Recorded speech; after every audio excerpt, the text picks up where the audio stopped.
If you follow me on Instagram, then you probably saw that I recently asked you guys what trends you would love to see in 2024 and what trends you're sick of and do not want to see in 2024. I read through all of your responses and compiled a list of the most common responses or the most interesting responses to create a list of what I'm going to call our collective 2024 beauty trend wish list. We're gonna dive into it right now. So I have actually posted this exact same video concept for the past 2 years, and in those previous 2 videos, I started off by sharing what I personally wanted to see and wanted to see exit, and then I would dive into your hot takes at the end of the video. But I went back and looked through my list from the last 2 years, and honestly, nothing has changed. A few of the things that I was wishing for have definitely started to come true, but for the most part, everything that I'm really hoping to see still needs to come to fruition and would be on my list in this video as well. So if you haven't seen those videos yet, I'll list them in the description box below. And for today's video, we're just going to be reading through your hot takes and I'll share my thoughts on whether or not I agree with them. So let's start off with the list of trends that you would love to see in 2024. No mascara with a full face of makeup. I don't agree with this one. For myself, that is. I feel like I definitely started to see people do this last year. Maybe it was like in the spring that I feel like this was kind of a mini trend, if you will, where people would apply a full face of makeup like foundation, concealer, powder, bronzer, blush, highlight, lip, everything except for mascara. And I actually did see a few people do that where I was like, dang, that actually looks really pretty. But on me, it's a no. I just don't think it looks right. I don't know. And aside from wanting to give your lashes a break and just kind of being sick of mascara, I don't really understand this. Like, I understand doing a lighter, fresher face of makeup, and I understand doing a full glam face of makeup, but doing like everything except the mascara, I don't know. Like, I guess I just don't know what the point of that is. If I'm missing something, please let me know. But yeah, I don't know that I get it. More lip Botox / lip flips. I'm guessing what they mean by this is that they want to see lip flips instead of lip filler. And I have mixed thoughts on this one. When I originally went in to get my lips done about a year ago exactly, I went in thinking that maybe I was a good candidate for lip Botox. If you don't know what that is, it's basically putting, well, I guess I don't know what it is either, but it's putting Botox, I mean, somewhere around this region of your upper lip so that it pulls up and reveals more of your top lip so that you don't have to, well, the idea would be so that you don't have to add lip filler and, like I was saying, do this instead, or maybe you don't have to add as much filler. But the injector who did my lips didn't think that I would really love the results of that because she was saying, yes, like this reveals more, but you're still not gonna have that added volume on your top lip, which it sounds like is what you're looking for. So I decided to not do that, and since then, I feel like I'm glad that I didn't, only because I feel like I have just heard the weirdest stories about people who do get lip Botox that they like can't move their lip. Obviously, that's what Botox is, but I feel like you don't think about how much that would affect things that you do. Like, for example, I feel like the classic story that I've heard is not being able to put your mouth around a straw, which would just feel so weird to me. So I don't know. I don't have anything against it. Maybe I will try it at some point in the future just to like try it once, knowing it'll wear off, and then if I hate it, I don't have to do it again. But also at the same time, I'm kind of like, do I really feel like doing that? I don't know. I'd love to hear what you think about lip flips if you have had one before. Like, let us know. Was it really freaky? Do you get used to it? Did it really bother you? Did you not want to do it again? Let us know. Thanks so much. Perfume layering. I selfishly wanted to talk about this because I have been obsessed with perfume layering, and I've just been more obsessed with perfume than normal. Is that what I was trying to say there? I have been more obsessed with perfume in the last couple months than I normally am. And I feel like a lot of people are feeling that same way. Like, fragrance is just having a moment. And I absolutely love layering perfumes. If you're not familiar with that, it's basically just what it sounds like, layering perfumes together so that you can create different fragrances with what you already have. I feel like I am almost always adding vanilla, something with a vanilla essence to it, to the perfumes that I use that are not super vanilla, because I am just a vanilla kind of girl. I feel like it just makes everything smell better.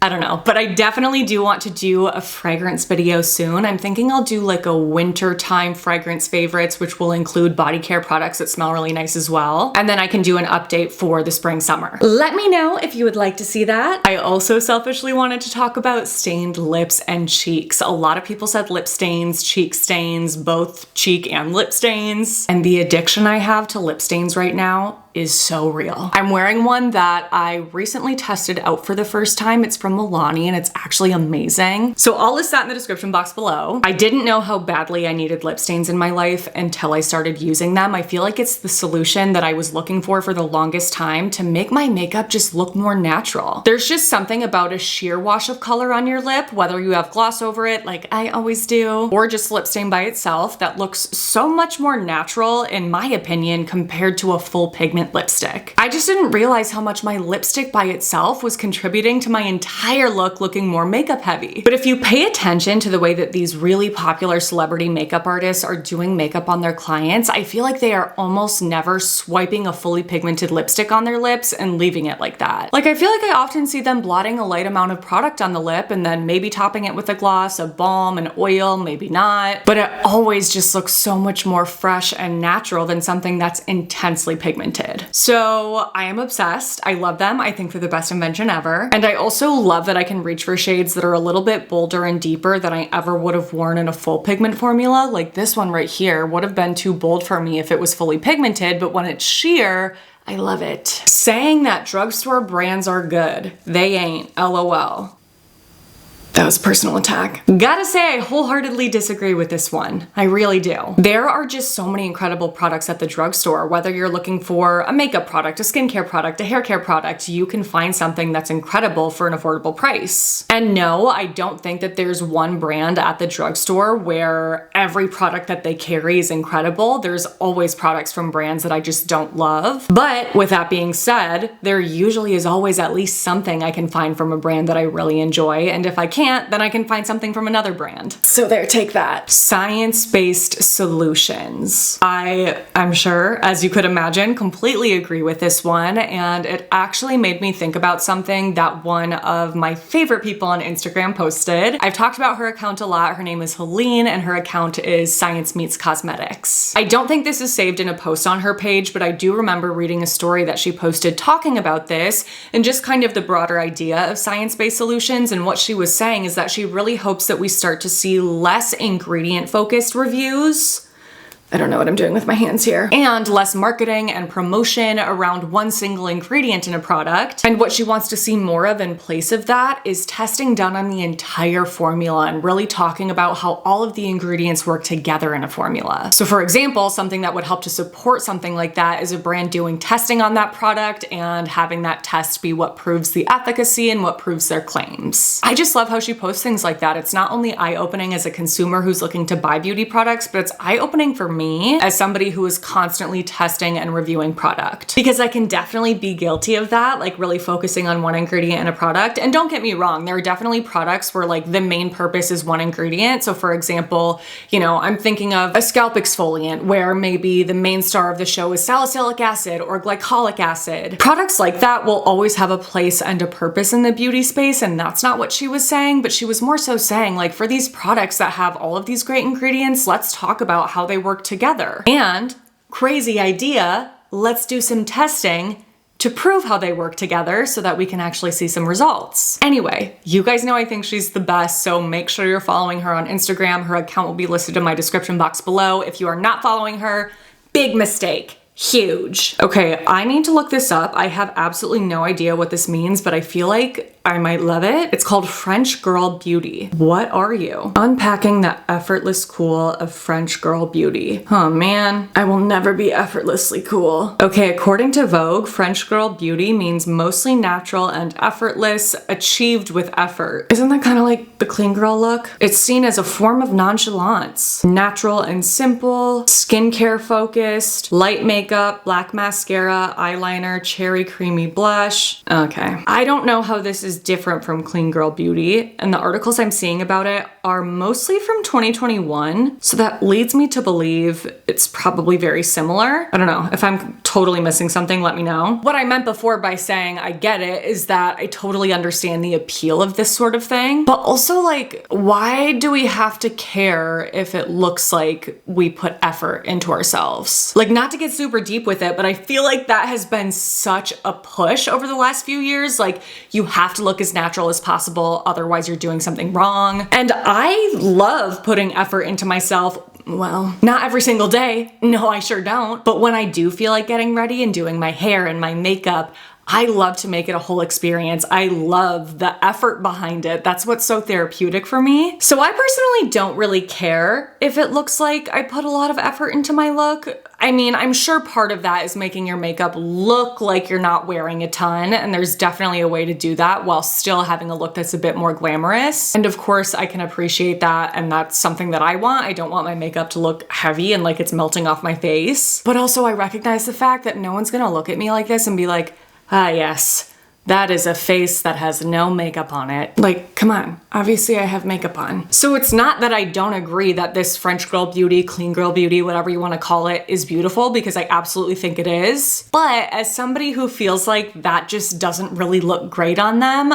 I just want to stand up for the people who don't want to do that or feel like they can't. Moving on, let's talk about the trends that you are absolutely sick of and do not want to see in 2024 anymore. Slick back hairstyles. I don't know that I'm sick of looking at it on other people. I think that people look so cute with a nice slicked back bun. Do I? I don't really think so. It's just not my favorite look on myself. I still am really liking how it looks, but I understand people being sick of it because it's been so overly pushed for the past couple years. And of course, it does cause breakage if you're wearing that every single day and your hair is really tightly pulled. But I don't know, I'm okay with that just like permanently coexisting with bigger hairstyles, which is something that is predicted to be trending this year. I talked about that in my last video on the actual trend predictions for 2024 from Pinterest, so if you haven't seen that, I'll list that below. Clean girl aesthetic. I'll just bring this up now since I was just talking about that. So many of you actually said that you are sick and tired of clean girl makeup. And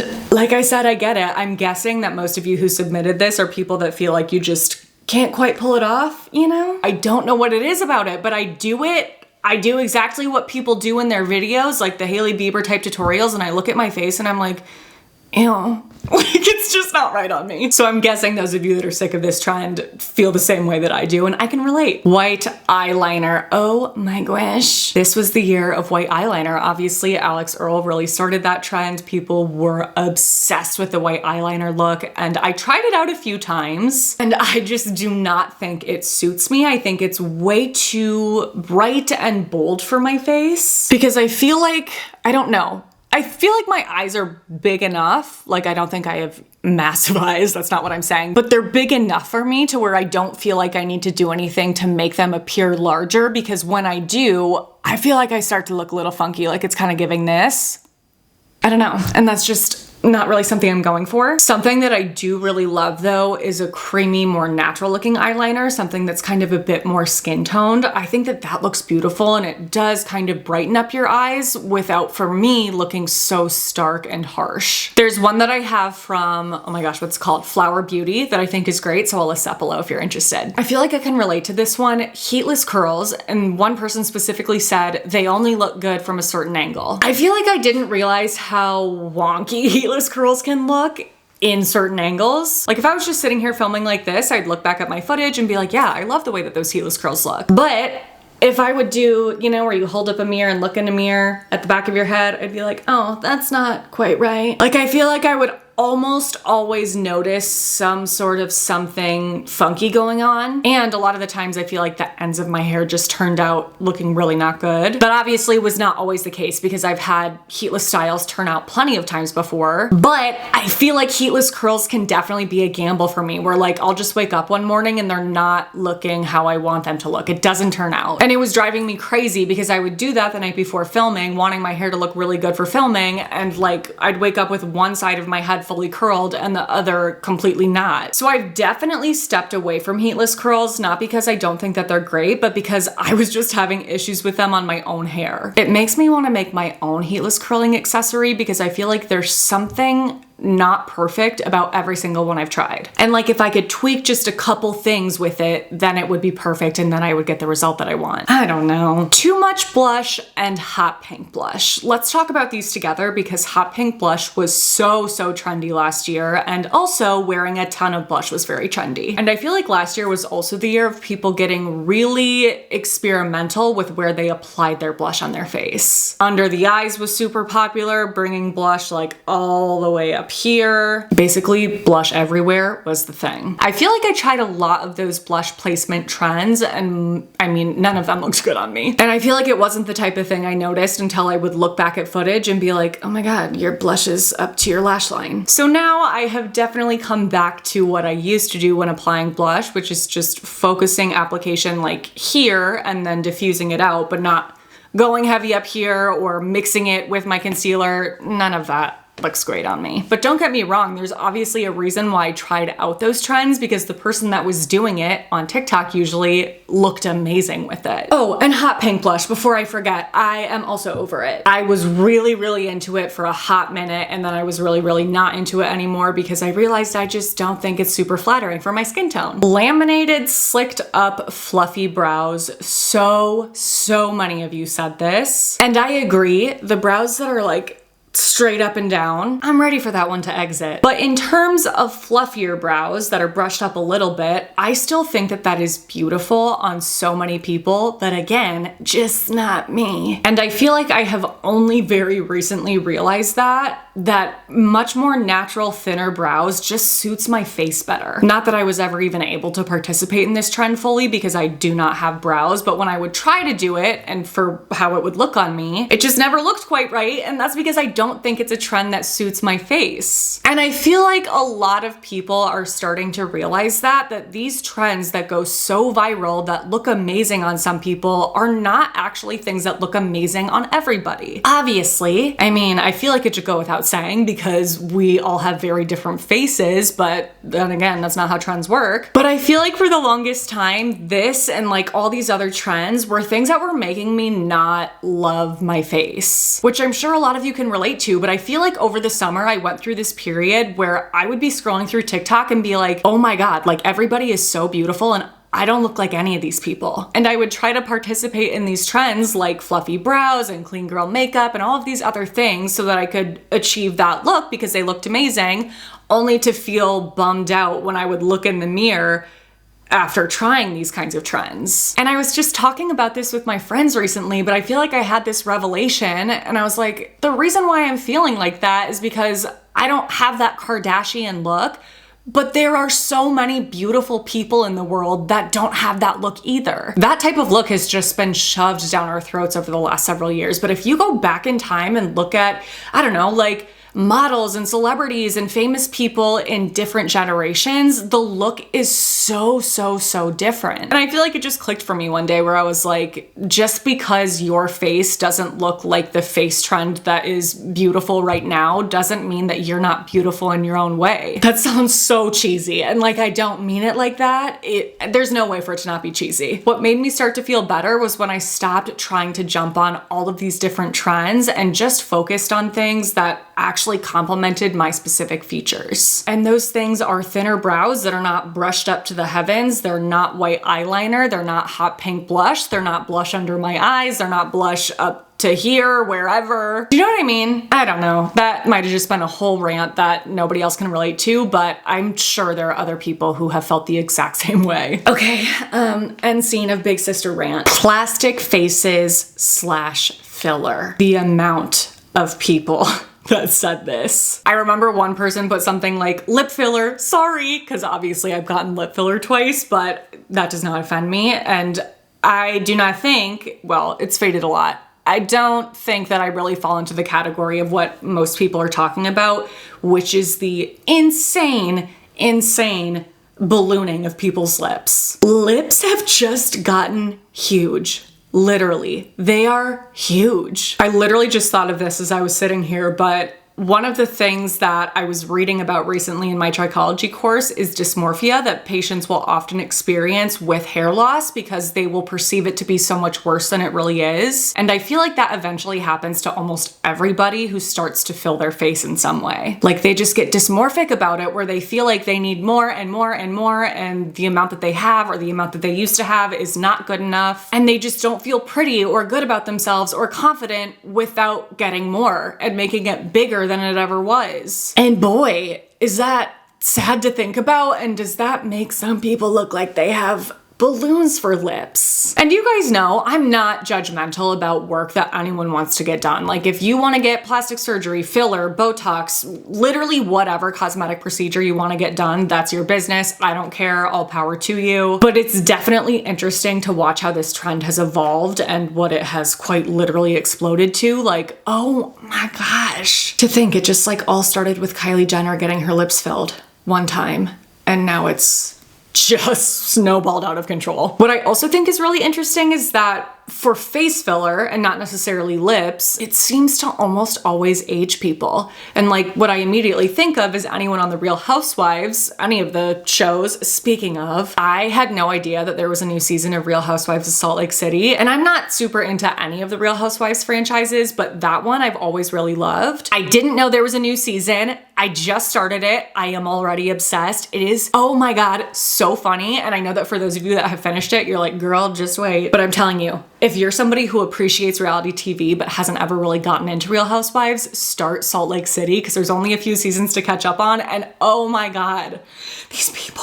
Okay, but anyway, I'm curious if you guys will agree with me that face filler tends to really age people. I don't know, it just does, which is interesting because people are doing that to make themselves look more youthful, but something about it ain't right. All right, you guys, that is it for this video. That is our collective 2024 trend wish list. I really hope that you enjoyed this video, and I'd love to hear your thoughts in the comments below. What things did you agree with? What things did you not agree with? What did I leave out that you think needs to be mentioned? Let's all chat in the comments below. I absolutely love sitting down to read your comments whenever one of my videos goes live, so thank you so much for doing that. Thank you for leaving a like, for subscribing, for sending my channel to a friend, because all of those things really help to support me, and they mean so much because of that. Make sure to stay tuned for my next video because that will be up in a few days, but until then, I hope you have a great few days.